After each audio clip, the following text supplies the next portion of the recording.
semuanya. Perkenalkan, kami dari kelompok 6. Sebelumnya kami akan memperkenalkan diri kami. Saya sendiri Marcella Andrianita Syabunga dengan NIM 21191. Saya Maria Stefani Carmelita dengan NIM 232114179. Saya Grace Pria Daniel dengan NIM 232114172. Dan saya Cinta Cikal dengan NIM 232114165. Di sini kami akan menjelaskan tentang pengauditan siklus penggajian dan personalia pada bab 18. Selamat menonton. Yang pertama ada perbedaan antara siklus penggajian dan personalia dengan siklus-siklus lainnya.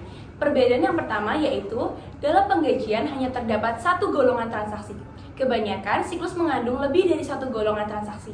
Sebagai contoh, siklus penjualan dan penerimaan piutang menyangkut transaksi penjualan dan transaksi penerimaan kas.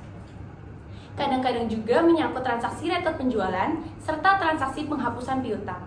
Penggajian hanya memiliki satu transaksi dikarenakan penerimaan jasa dari para pegawai dan pembayaran atas jasa tersebut melalui penggajian berlangsung dalam tenggang waktu yang pendek. Yang kedua, transaksi biasanya jauh lebih signifikan daripada saldo akun neraca yang bersangkutan. Akun-akun neraca yang berkaitan dengan penggajian seperti misalnya utang gaji dan utang pajak penghasilan karyawan jauh lebih kecil daripada jumlah rupiah transaksi penggajian selama tahun yang bersangkutan. Yang ketiga, pengandalian internal atas penggajian pada umumnya efektif pada hampir semua perusahaan, bahkan pada perusahaan kecil sekalipun. Adanya undang-undang pajak dan ketentuan tentang tata cara pembayaran pajak penghasilan karyawan yang ditetapkan oleh pemerintah secara ketat mendorong perusahaan untuk dapat menerapkan pengendalian internal yang efektif atas pemotongan dan pembayaran pajak penghasilan karyawan. Nah, dari ketiga karakteristik yang telah disebutkan di atas, dalam pengauditan penggajian, auditor biasanya menekankan pada pengujian pengendalian, pengujian substantif golongan transaksi, dan prosedur analitis. Pengujian rinci saldo akun-akun yang berkaitan dengan penggajian biasanya hanya memerlukan waktu beberapa menit saja. Nah, sebelum kita membahas pengujian-pengujian dalam siklus ini, pertama-tama akan dikemukakan tentang transaksi-transaksi serta saldo-saldo akun terkait. Berikut dokumen-dokumen dan catatan-catatan yang akan digunakan dalam siklus penggajian dan personalia dalam perusahaan pada umumnya. Akun-akun dan transaksi-transaksi dalam siklus penggajian dan personalia. Tujuan keseluruhan pengauditan atas siklus penggajian dan personalia adalah untuk menilai apakah saldo-saldo akun yang dipengaruhi oleh siklus ini telah ditetapkan secara wajar sesuai dengan standar akuntansi keuangan yang berlaku. Nah, di dalam gambar yang bisa dilihat tersebut, digunakan akun T untuk menggambarkan aliran informasi melalui berbagai akun dalam siklus penggajian dan personalia. Dalam sistem pada umumnya, akun upah dan gaji hanya digunakan pada akhir periode akuntansi. Selama periode berjalan, akun beban didebit pada saat upah dan gaji sesungguhnya dibayar, bukan ketika beban gaji terjadi. Utang yang berkaitan dengan gaji dan upah dicatat melalui jurnal penyesuaian pada akhir periode untuk semua yang telah menjadi beban tetapi belum dibayar. Fungsi-fungsi bisnis dalam siklus dan dokumen serta catatan yang bersangkutan. Di sini terdapat 4 fungsi bisnis dalam siklus penggajian dan personalia. Yang pertama adalah bagian sumber daya manusia atau bagian personalia. Bagian ini merupakan bagian secara independen mewawancarai dan mengangkat personil yang memenuhi syarat sesuai dengan kebutuhan entitasnya. Selain sumber independen wawancara, bagian ini juga sebagai sumber independen catatan, yakni untuk memeriksa secara internal mengenai informasi gaji dan upah, kemudian tambahan-tambahan dan penghapusan dari daftar gaji, perubahan gaji atau upah dan potongannya. Dokumen dan catatan pada fungsi ini ada 3, yaitu catatan kepegawaian yang berisi tanggal pengangkatan, data pribadi karyawan, tingkat gaji, potongan wajib, evaluasi kinerja dan pemberhentian sebagai pegawai. Yang kedua adalah formulir, yakni potongan wajib untuk memotong gaji yang bersifat wajib, semisalnya PPh karyawan. Kemudian yang terakhir, surat keputusan penetapan gaji atau upah untuk menetapkan tingkat upah sesuai dengan peraturan yang berlaku. Fungsi yang kedua adalah pencatatan waktu kerja dan pembuatan daftar gaji atau upah. Fungsi ini berhubungan langsung dengan biaya tenaga kerja setiap periodenya. Untuk mencegah kesalahan penyajian diperlukan 4 pengendali yang memadai, yakni pencatatan waktu kinerja, iktisad dan perhitungan pendapatan kotak potongan dan pendapatan bersih, Yang ketiga, pembayaran gaji atau upah. Yang keempat, pencatatan gaji atau upah. Penggunaan fungsi ini berhubungan langsung dengan biaya tenaga kerja untuk setiap periodenya. Dokumen dan catatan yang itu dapat berupa catatan waktu kerja yang menunjukkan waktu kerja pegawai sejak mulai hingga akhir bekerja setiap harinya dan total jam kerjanya. Kemudian yang kedua ada kerja waktu per job, di mana job seorang pegawai bekerja pada suatu periode tertentu. Yang ketiga, file transaksi penggajian. Yang keempat, jurnal penggajian atau daftar. Kemudian yang terakhir ada master file penggajian.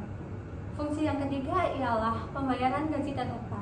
Dokumen dan catatannya yaitu pembayaran gaji atau upah, yakni pembayaran yang diberikan kepada karyawan sebagai kompensasi atas jasa yang telah diberikan kepada perusahaan. Dan yang kedua adalah rekonsiliasi akun bank penggajian. Kemudian fungsi yang terakhir adalah pembuatan bukti potongan pajak penghasilan dan pembayaran pajak. Dokumen dan catatannya adalah bukti pemotongan pajak penghasilan pasal 21, yakni besarnya pajak yang harus dibayar oleh seorang karyawan tergantung pada pendapatan kena pajak masing-masing karyawan. Dan yang terakhir, surat setoran pajak.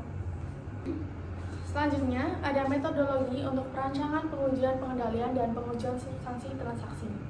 Yang pertama, ada memahami pengendalian internal siklus penggajian dan personalia. A. Ada pemisahan tugas yang memadai. Pemisahan tugas itu sangat penting artinya dalam siklus penggajian dan personalia, terutama untuk mencegah terjadinya pembayaran berlebih dan pembayaran kepada pegawai fiktif. Lalu yang B, ada pengotorisasian yang tepat. Seperti yang telah disebutkan di atas, hanya bagian sumber daya manusia yang berwenang untuk menambah atau mengurangi tenaga kerja dari gaji atau melakukan perubahan atas tarif gaji atau upah, serta menetapkan pemotongan-pemotongan. Lalu yang C, ada dokumen dan catatan yang memadai. Dokumen dan catatan yang sesuai tergantung pada sifat dari sistem penggajian. Catatan waktu kerja diperlukan untuk pegawai-pegawai yang dibayar dengan gaji tetap bulanan. Untuk pegawai-pegawai lain yang dibayar berdasarkan jumlah yang dihasilkan atau dengan sistem insentif diperlukan catatan yang berbeda. Lalu yang D, ada pengawasan fisik atas aset dan catatan. Akses untuk terjadinya cek gaji tidak bertanda tangan harus dicegah. Oleh karena itu, cek harus ditandatangani oleh petugas yang ditetapkan oleh perusahaan dan gaji harus dibayarkan oleh seseorang yang independen dari fungsi pembuatan daftar gaji dan fungsi pencatatan waktu. Lalu yang E, ada pengecekan independen atas pelaksanaan kerja. Perhitungan dalam daftar gaji harus diverifikasi secara independen, termasuk dengan melakukan pembandingan antara batch total dengan laporan ikhtisar. Salah seorang anggota manajemen atau petugas yang ditunjuk lainnya harus mereview hasil perhitungan atau gaji dan atau upah apabila terjadi kesalahan penyajian atau jumlahnya tidak lazim. Lalu selanjutnya ada pemotongan pajak PPh 21 dan pembayaran ke kas negara. Pembayaran pajak penghasilan atau PPh karyawan dan potongan-potongan lain secara tepat waktu merupakan salah satu aspek penting dalam pengelolaan penggajian. Keterlambatan dalam pembayaran pajak dapat berakibat pada denda dan sanksi dari otoritas pajak serta dapat merusak reputasi perusahaan. Lalu selanjutnya ada pertimbangan persediaan dan kecurangan penggajian. Yang pertama, ada hubungan antara penggajian dengan penilaian persediaan. Hubungan antara penggajian dan penilaian persediaan sangat erat. Kenapa? Karena sistem penggajian yang dirancang dengan baik dapat meningkatkan produktivitas dan efisiensi, namun juga dapat memicu perilaku yang tidak diinginkan jika tidak dikelola dengan baik. Oleh karena itu, perusahaan perlu memperhatikan keseimbangan antara motivasi karyawan, biaya produksi, dan integritas pelaporan keuangan. Lalu yang B, ada pengujian atas tenaga kerja fiktif. Pengujian atas tenaga kerja fiktif merupakan bagian penting dalam audit siklus penggajian dan personalia. Tujuan utama dari pengujian ini adalah untuk memastikan bahwa semua karyawan yang tercatat dalam daftar gaji benar-benar ada dan benar berada di perusahaan dan bekerja di perusahaan. Lalu yang C, ada pengujian atas kecurangan dalam jam kerja. Merupakan bagian penting dalam audit siklus penggajian dan personalia. Tujuan utama dari pengujian ini adalah untuk memastikan bahwa jam kerja yang dicatat oleh karyawan sudah sesuai dengan kenyataan dan tidak ada upaya untuk memasukkan jam kerja demi mendapatkan gaji yang lebih tinggi. Berikutnya metodologi untuk perencanaan pengujian rinci saldo. Yang pertama, Mengidentifikasi risiko bisnis klien yang mempengaruhi pengajian tahap 1. Pada kebanyakan perusahaan, pengidentifikasi risiko bisnis klien yang berpengaruh terhadap pengajian jarang dilakukan. Namun demikian, risiko bisnis klien bisa terjadi pada perusahaan yang memberikan kompensasi yang kompleks pada para karyawannya, seperti adanya bonus dan opsi saham serta kompensasi lain. Yang kedua, menetapkan materialitas, pelaksanaan dan menilai risiko inheren tahap 1. Banyak perusahaan memiliki transaksi pengajian dalam jumlah besar, bahkan dalam jumlah rupiah yang besar pula. Namun demikian, saldo akun neracanya biasanya tidak signifikan, kecuali untuk biaya tenaga kerja yang telah dibebankan ke persediaan. Di samping adanya kemungkinan terjadi kecurangan, risiko inheren yang berkaitan dengan semua tujuan audit, saldo pada umumnya rendah. Oleh karena itu, auditor sering memandang penting tujuan audit keterjadian. Yang ketiga, menilai risiko pengendalian dan melaksanakan pengujian yang bersangkutan tahap 1 dan tahap 2. Melaksanakan prosedur analitis. Pada awal bab ini, kita telah mendiskusikan penilaian risiko, pengendalian dan pengujian pengendalian serta pengujian substantif golongan transaksi yang bersangkutan. Yang berikutnya, perencanaan dan pelaksanaan pengujian rinci saldo untuk akun utang dan beban tahap 3. Verifikasi atas akun-akun kewajiban yang berkaitan dengan pengajian sering disebut utang beban gaji.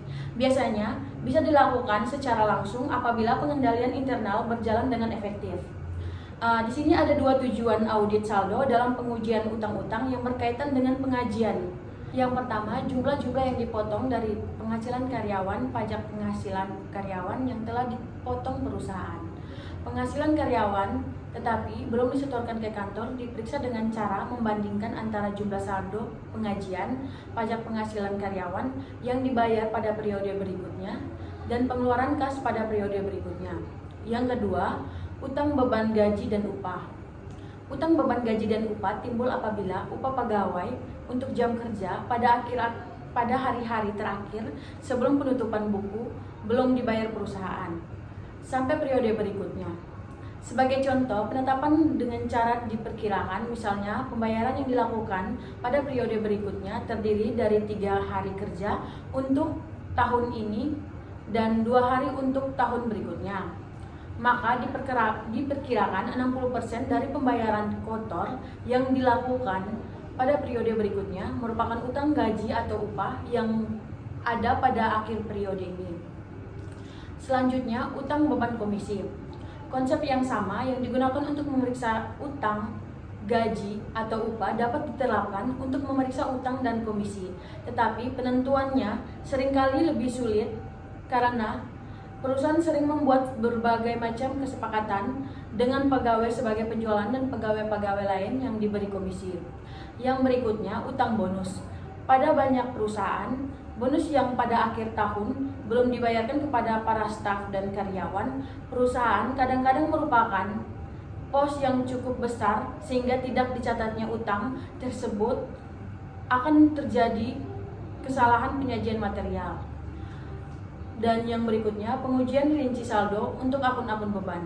Sejumlah akun dalam laporan laba rugi dipengaruhi oleh transaksi pengajian. Beberapa ada terpenting adalah gaji dan bonus staf dan pemimpin perusahaan, gaji staf administrasi, gaji komisi, pegawai bagian penjualan, dan biaya tenaga kerja langsung.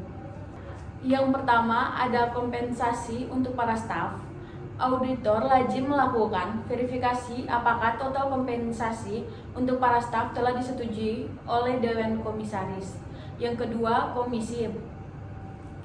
Auditor akan dapat memeriksa beban komisi dengan relatif mudah apabila tarif komisi ditetapkan sama untuk setiap tipe penjualan dan informasi penjualan yang diperlakukan tersedia dalam catatan akuntansi.